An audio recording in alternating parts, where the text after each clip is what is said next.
बिस्मिल्लाहिर्रहमानिर्रहीम। Dear fellow, आइए आज का लेक्चर शुरू करने से पहले रब्बुल जलाल की बारगाह में एक दफ़ा फिर मुल्तजी हों कि मौला करीम हमें ऐसे सजदों की तौफीक अता फरमा कि जिससे खिदमत खलक का जज्बा बढ़े। डियर फेलोस, आज हम जो टॉपिक टेकअप करने जा रहे हैं आज के इस लेक्चर के हवाले से, वो इंतहाई अहमियत का हामिल है। इस टॉपिक के मुतल्लिक़ स्टूडेंट्स के अज़हान में बहुत ज़्यादा क्वेरीज और कन्फ्यूजन पाई जाती है, इसलिए मैंने ये मुनासिब समझा कि इस टॉपिक को सुपीरियर कोर्ट्स की जजमेंट्स की लेटेस्ट जजमेंट्स की रोशनी में इसको एक्सप्लेन किया जाए। टॉपिक है प्रोटेक्टिव बेल और ट्रांजिटरी बेल। डियर फेलोस, जो आपके अज़हान में या ऑफ एंड ऑन स्टूडेंट्स की तरफ से क्वेरीज आई, उन्हीं पर मैंने 5 क्वेश्चन फार्मूलेट किए हैं। पहले वो क्वेश्चंस मैं आपके सामने रखता हूं, फिर वन बाय वन हम उनके आंसर करते हैं। पहला क्वेश्चन है, प्रोटेक्टिव बेल से क्या मुराद है। नंबर 2, प्रोटेक्टिव बेल किस कानून के तहत दायर या ग्रांट की जाती है। नंबर 3, प्रोटेक्टिव बेल और प्री अरेस्ट बेल में फ़र्क क्या है। नंबर 4, क्या प्रोटेक्टिव बेल हासिल करना मुल्ज़िम का बुनियादी आइनी हक है। नंबर 5, क्या मुल्ज़िम की एब्सकॉन्डेंस को at the time of granting protective और ट्रांजिटरी बेल एक रेलिवेंट फैक्टर के तौर पर कंसीडर किया जा सकता है या नहीं किया जा सकता।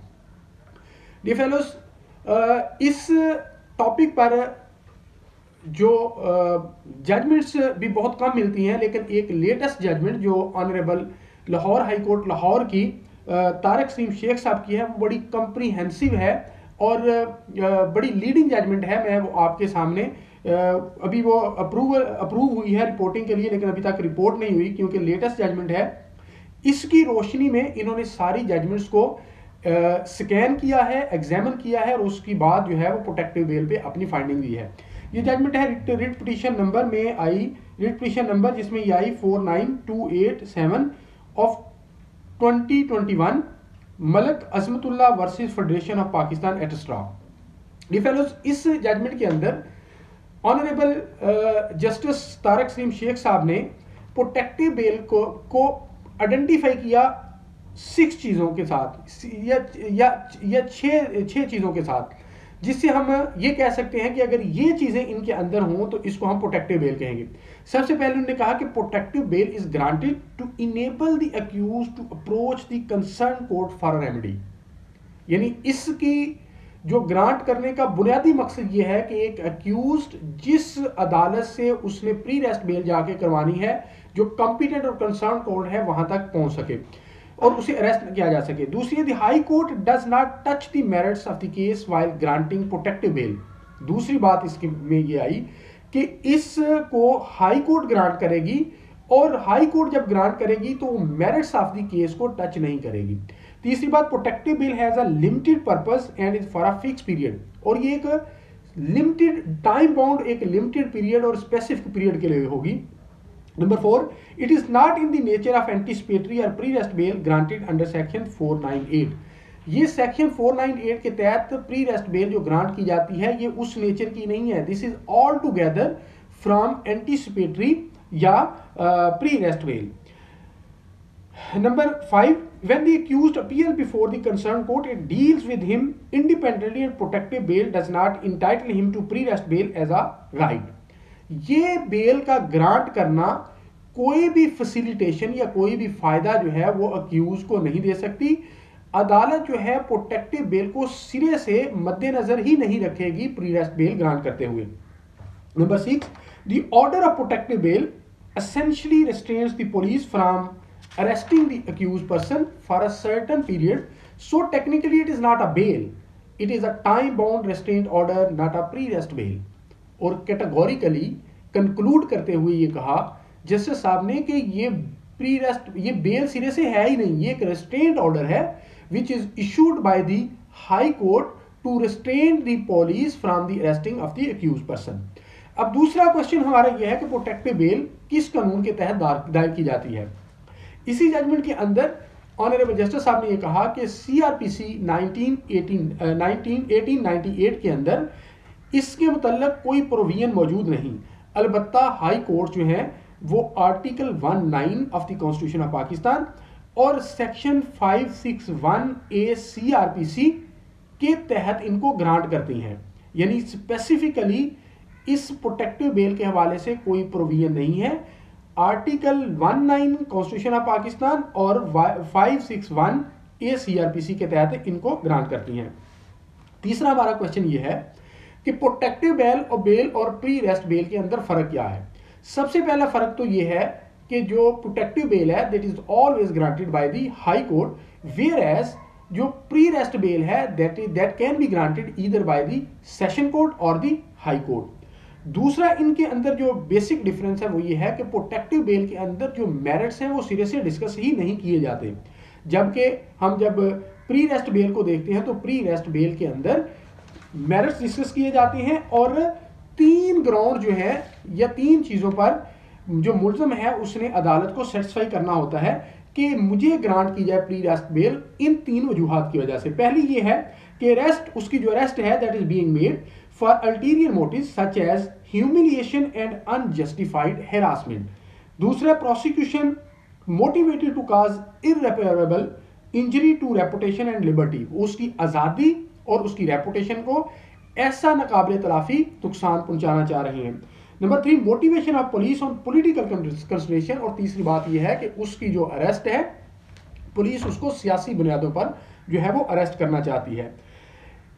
इसके अंदर जो तीसरा बेसिक डिफरेंस है वो ये है कि ये जो प्री अरेस्ट बेल है वो बेल है, कैटेगरी ऑफ बेल में फॉल करती है, जबकि इस जजमेंट के मुताबिक जो है ये टेक्निकली सिरे से बेल ही नहीं, ये एक रेस्ट्रेंट ऑर्डर है फॉर स्पेसिफिक पीरियड और ये टाइम बाउंड है।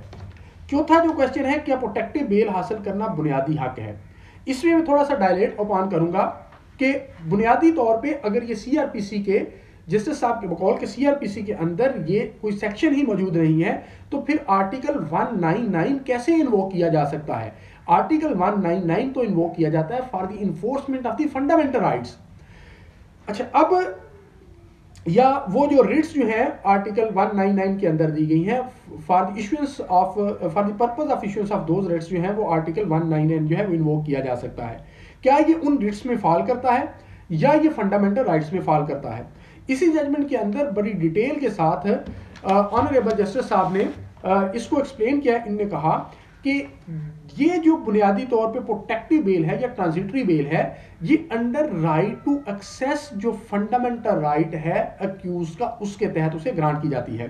अब अगला क्वेश्चन ये है कि जब आर्टिकल 88 से 28 तक हम कॉन्स्टिट्यूशन ऑफ पाकिस्तान के अंदर पढ़ते हैं तो वहां एक्सेस टू जस्टिस जो है वो फंडामेंटल राइट नाम का नहीं है।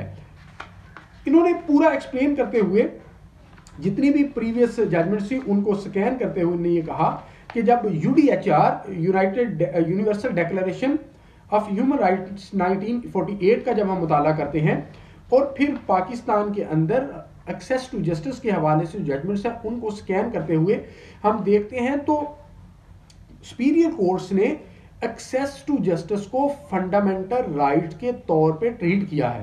उन्होंने कहा कि जो सुपीरियर कोर्ट्स हैं उन्होंने एक्सेस टू जस्टिस को 5 फंडामेंटल राइट्स के अंडर जो है वो डिस्कस किया और कहा है कि ये राइट टू एक्सेस जो है वो बेसिकली 5 फंडामेंटल राइट्स के कॉन्टेक्स्ट में डिस्कस होना चाहिए। सबसे पहले उन्होंने कहा कि एक्सेस टू जस्टिस जो है वो राइट टू लिबर्टी के नीचे जो है वो डिस्कस होना चाहिए। दूसरा, राइट टू लाइफ के तहत अंडर डिस्कस होना चाहिए। तीसरा, राइट टू डिग्निटी के अंडर डिस्कस होना चाहिए। चौथा, right to access to justice के तहत डिस्कस होना चाहिए और 5वां, राइट टू फेयर ट्रायल के तहत जो है इसे डिस्कस होना चाहिए।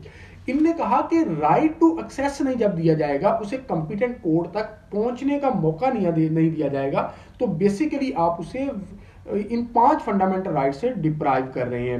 उन्होंने कहा कि चूंकि जजेस of the superior high court और सुप्रीम कोर्ट जो है वो ओथ ही इस चीज का लेते हैं कि they will preserve, protect and defend the constitution of Pakistan, तो वो अंडर ओथ होते हैं कि वो फंडामेंटल राइट्स की इन्फोर्समेंट करवाएं और ये प्रोटेक्टिव बेल ग्रांट करना बुनियादी तौर पे फंडामेंटल राइट है अंडर राइट टू एक्सेस और फिर राइट टू एक्सेस अंडर ये 5 फंडामेंटल राइट्स के जो मैंने आपके सामने रखे। अब dear fellows, last but not the least question है कि मुलजिम की एब्सकॉन्डेंस को प्रोटेक्टिव बेल ग्रांट करते वक्त एज रेलेवेंट फैक्टर के तौर पे कंसीडर किया जा सकता है या नहीं किया जा सकता। बेसिकली इस जजमेंट के अंदर जो बुनियादी क्वेश्चन था वो ये था इसके फैक्ट्स थोड़े से मैं आपके सामने रख देता हूं फॉर द बेटर अंडरस्टैंडिंग कि एक मलक अजमत साहब हैं, उन पर 302, 148, 149 जो इस जजमेंट के अंदर पिटिशनर हैं, एफआईआर लॉन्च हुई थाना 17 सियालकोट के अंदर, और ये शख्स जो है वो एब्सकॉन्ड करके मुल्क से बाहर चला गया। जब मुल्क से बाहर गया इसके बेलेबल नॉन बेलेबल जो है वो वारंट ऑफ अरेस्ट इशू हुए, उसके बाद पीओ डिक्लेयर हुआ और उसके बाद इंटरपोल ने इसके रेड वारंट इशू कर दिए। जब इंटरपोल ने इसके रेड वारंट इशू किए तो इसने honourable Lahore high court Lahore की जुरिस्डिक्शन को इन्वोक किया कि इसे प्रोटेक्टिव बेल ग्रांट की जाए। वो रेलेवेंट और कंसर्न और कॉम्पिटेंट कोर्ट के सामने सरेंडर करना चाहता है। तो इसको जब ऑनरेबल कोर्ट ने डिस्कस किया तो जो ऑपोजिट काउंसिल था उसने बड़ा फोर्सफुली इस चीज को अपोज किया। उसने ये कहा कि जब और उसने PLD 1984 supreme court page 157 judgement का हवाला देते हुए अभी रिसेंट पास्ट में सुप्रीम कोर्ट की जस्टिस अमीन साहब की, काजी अमीन साहब की भी एक जजमेंट आई है कि एब्सकॉन्डेंस जो है वो प्री रेस्ट बेल में रेलेवेंट फैक्टर के तौर पे कंसीडर हो सकती है। और इन्होंने भी ये जजमेंट ये कोर्ट की जिसके अंदर ये बात बयान की गई। उन्होंने और भी जजमेंट्स कोर्ट की जिसके अंदर उन्होंने कहा कि अनएक्सप्लेन्ड नोटिसेबल एब्सकॉन्डेंस जो है वो नॉर्मल जो राइट्स हैं अक्यूज के उससे उसको डिसइंटाइटल कर देता है।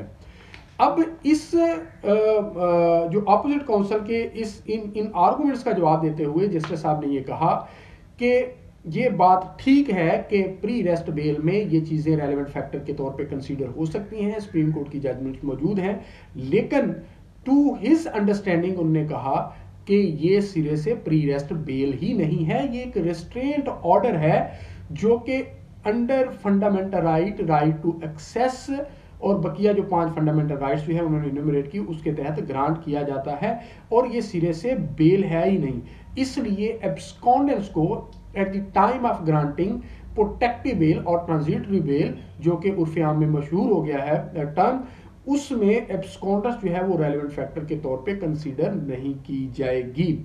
एक और जजमेंट उन्होंने कोर्ट की पीएलडी 2004 सुप्रीम कोर्ट पेज 583 ने कहा the apex court held that even a proclaimed offender has a right to be tried according to law and this right can not be taken away from him. ये था concept protective bail का जो मैंने आपके सामने रखा। शुक्रिया।